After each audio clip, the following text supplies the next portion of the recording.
ആകാശവാണി.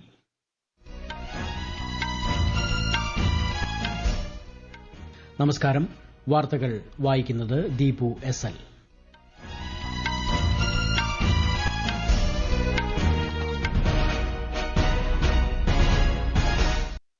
പ്രധാന വാർത്തകൾ. മാനസിക ശാരീരിക ബുദ്ധിമുട്ടുകൾ ലഘൂകരിക്കാൻ യോഗ പോലുള്ള പരമ്പരാഗത രീതികൾ പ്രയോജനകരമെന്ന് രാഷ്ട്രപതി ദ്രൌപദി മുർമു.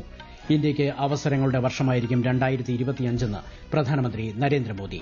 ന്യൂഡൽഹിയിൽ വിവിധ വികസന പദ്ധതികൾ പ്രധാനമന്ത്രി ഉദ്ഘാടനം ചെയ്തു.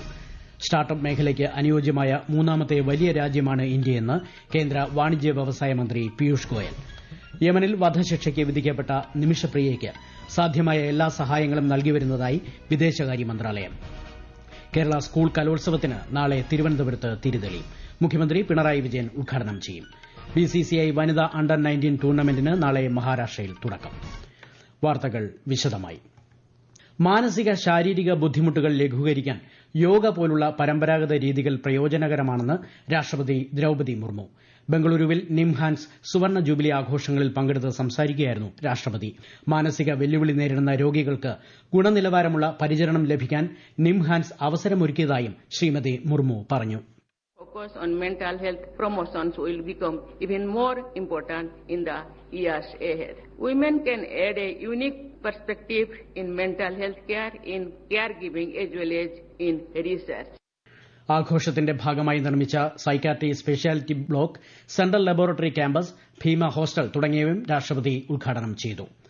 ഗ്രാമീൺ ഭാരത് മഹോത്സവ് 2025 പ്രധാനമന്ത്രി നരേന്ദ്രമോദി നാളെ ന്യൂഡൽഹിയിൽ ഉദ്ഘാടനം ചെയ്യും.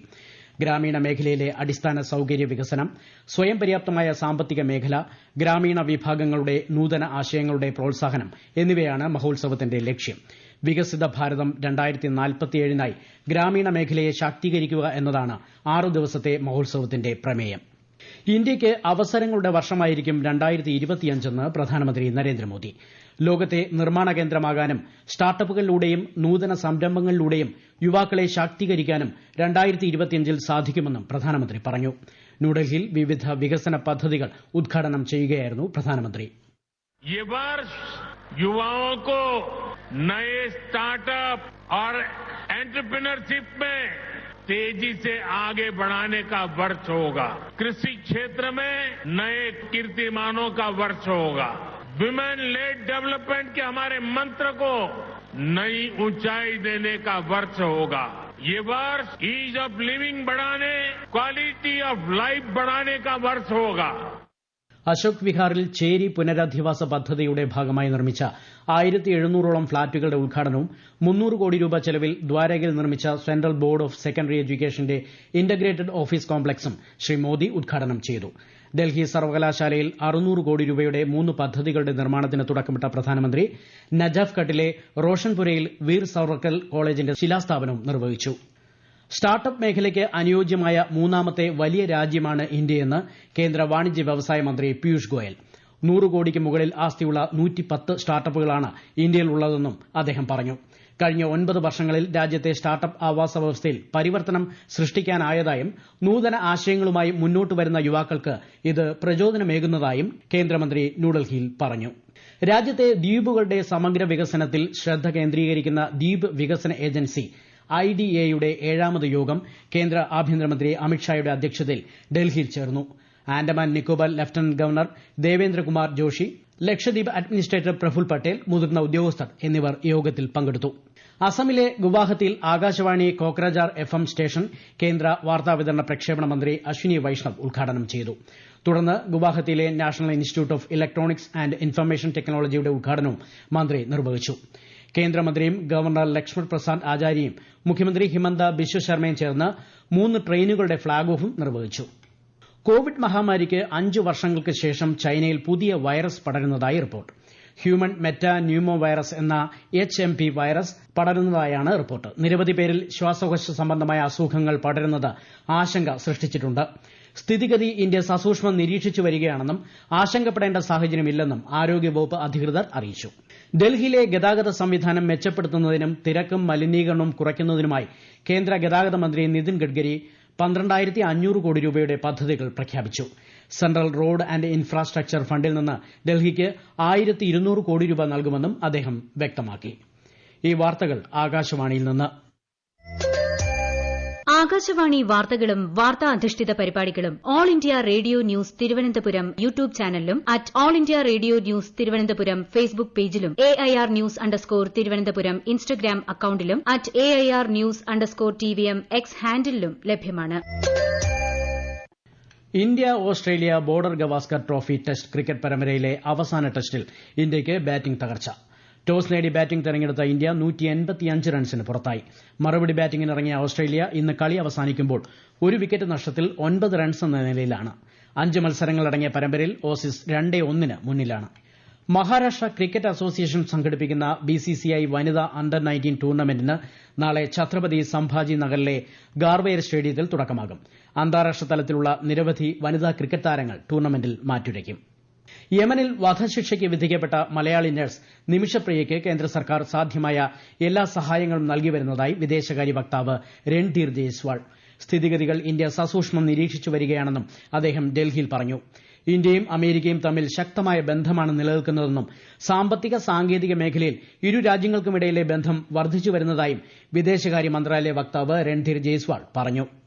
India-US partnership, which is an expansive world, and both our countries have strong and growing economic and technological partnership. India-US economic ties benefit a lot from the technical expertise provided by skilled professionals, with both sides leveraging their strengths and competitive value. We look forward to further deepening India-US economic ties, which are to our mutual benefit. ചൈനയിലെ നിർമ്മാണ പ്രവൃത്തികൾ ഇന്ത്യയെ ബാധിക്കരുതെന്ന് ആവശ്യപ്പെട്ടിട്ടുണ്ട്. നദിക്കരകളിലെ നിർമ്മാണ പ്രവൃത്തികളിലെ Indian ആശങ്ക നയതന്ത്ര ചർച്ചകളിൽ നിരന്തരം ഉയർത്തിക്കാട്ടുന്നതായും ശ്രീ ജയ്സ്വാൾ പറഞ്ഞു.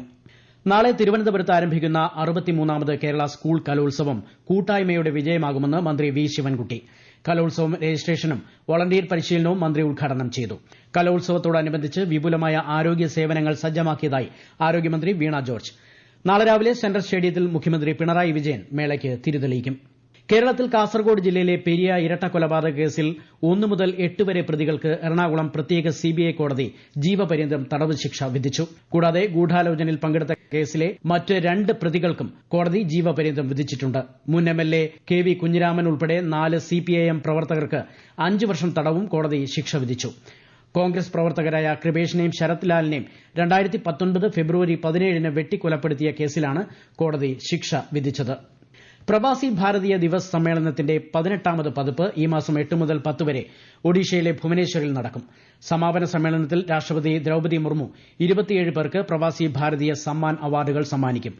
വിവിധ മേഖലകളിൽ ഇന്ത്യൻ പ്രവാസികൾ കൈവരിച്ച മികവിനെ പ്രതിനിധീകരിക്കുന്നവരാണ് പുരസ്കാര ജേതാക്കൾ.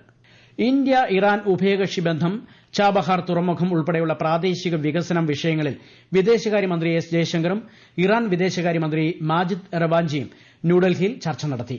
ഇരു രാജ്യങ്ങൾക്കുമിടയിലെ ഉഭയകക്ഷി സഹകരണം മെച്ചപ്പെടുത്താൻ വിദേശകാര്യതല ചർച്ചകൾക്ക് സാധിക്കുമെന്ന് കേന്ദ്രമന്ത്രി അഭിപ്രായപ്പെട്ടു. EPFOയുടെ പെൻഷൻ വിതരണ സംവിധാനത്തിലൂടെ 68 ലക്ഷം പെൻഷൻകാർക്ക് 1570 കോടി രൂപ വിതരണം ചെയ്തതായി employees provident fund organisation. 122 pension വിതരണ ഓഫീസുകളിലൂടെയാണ് കഴിഞ്ഞ വർഷം ഡിസംബർ വരെ തുക വിതരണം ചെയ്തത്. പുതിയതായി രൂപകൽപ്പന ചെയ്ത വന്ദേ ഭാരത് സ്ലീപ്പർ ട്രെയിൻ പരീക്ഷണ ഓട്ടത്തിൽ മണിക്കൂറിൽ 180 കിലോമീറ്റർ വേഗത കൈവരിച്ചു. കോട്ട ഡിവിഷനിലെ വിജയകരമായ പരീക്ഷണത്തിന്റെ വീഡിയോ റെയിൽവേ മന്ത്രി അശ്വിനി വൈഷ്ണവ് സാമൂഹ്യ മാധ്യമത്തിൽ പങ്കുവച്ചു. യുഎസിൽ തെക്കൻ കാലിഫോർണിയയിലെ ഒരു വാണിജ്യ കെട്ടിടത്തിലേക്ക് ചെറുവിമാനം ഇടിച്ചുകയറി 2 പേർ മരിച്ചു. 18 പേർക്ക് പരിക്കേറ്റു. ഒറ്റ എഞ്ചിൻ മാത്രമുള്ള വാൻസ് RV-10 എന്ന ചെറുവിമാനമാണ് തകർന്നത്. പ്രധാന വാർത്തകൾ വീണ്ടും. മാനസിക ശാരീരിക ബുദ്ധിമുട്ടുകൾ ലഘൂകരിക്കാൻ യോഗ പോലുള്ള പരമ്പരാഗത രീതികൾ പ്രയോജനകരമെന്ന് രാഷ്ട്രപതി ദ്രൌപദി മുർമു. ഇന്ത്യയ്ക്ക് അവസരങ്ങളുടെ വർഷമായിരിക്കും 2025 പ്രധാനമന്ത്രി നരേന്ദ്രമോദി. ന്യൂഡൽഹിയിൽ വിവിധ വികസന പദ്ധതികൾ പ്രധാനമന്ത്രി ഉദ്ഘാടനം ചെയ്തു. സ്റ്റാർട്ടപ്പ് മേഖലയ്ക്ക് അനുയോജ്യമായ 3ാമത്തെ വലിയ രാജ്യമാണ് ഇന്ത്യയെന്ന് കേന്ദ്ര വാണിജ്യ വ്യവസായ മന്ത്രി പീയൂഷ് ഗോയൽ.